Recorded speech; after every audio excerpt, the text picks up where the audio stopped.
மறைக்காத, நகர்ந்து நில்லு. வீடு தொடச்சுக்கிட்டு இருக்கல அத்தை, கொஞ்சம் பொறுங்க. காலையில இருந்து அசையாம டிவி பாக்குறவ என்னதான் இருக்கும் அந்த டிவில. உனக்கு டிஸ்டர்பன்ஸா இருக்க கூடாதுன்னு காலை தூக்குற மருமவளே. இல்லைன்னா மட்டும் ரொம்ப உதவியா இருந்துறது ஜாஸ்தி. காலையில இருந்து பாத்திரம் தேய்ச்சி துணியை துவச்சி வீட்டை பெருக்கி தொடச்சி முதுகு வலி பெண்டை கலட்டுது எனக்கு. எப்படா போய் சாஞ்சு படுப்போன்னு இருக்கு. கிளவி காலை தூக்கி நெக்கல் அடிக்குது. எல்லாம் என் தலையெழுத்து. மருமவன் ஒருத்தி வந்துட்டா போதும், கிளவிக காலை நீட்டிக்கிட்டு உட்காந்துக்கிறது. அடிமை மாதிரி நம்மள வேலை வாங்க வேண்டியது.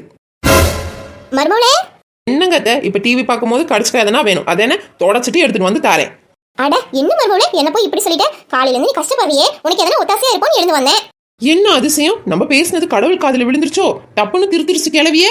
மருமவளே குடு மருமவளே, நான் தொடக்கேன். வேணாங்கத்தை, காலையில எல்லா வேலையும் முடிச்சிட்டேன். இந்த ரூம் மட்டும் தொடச்சிட்டுனா வேலை முடிஞ்சது. அட குடிச்சின பொண்ணு, சொல்றத கேளு. போ நீ போய் படுத்து ரெஸ்ட் எடு. காப்பி எதனா வேணா கேளு, நான் போட்டு தரேன். உங்களை மாதிரி மாமியார் கிடைக்க நான் கொடுத்து வச்சிருக்கணும். கொஞ்ச நேரத்துல என் மாமியார் தப்பா நினைச்சு அவ்வளவு பேச்சு பேசிட்டேனே. சரிங்க அத்தை, நீங்க செய்யுங்க. நான் போய் கொஞ்ச நேரம் படுத்து எழுந்து வரேன். உடம்பு வலி தாங்க முடியல.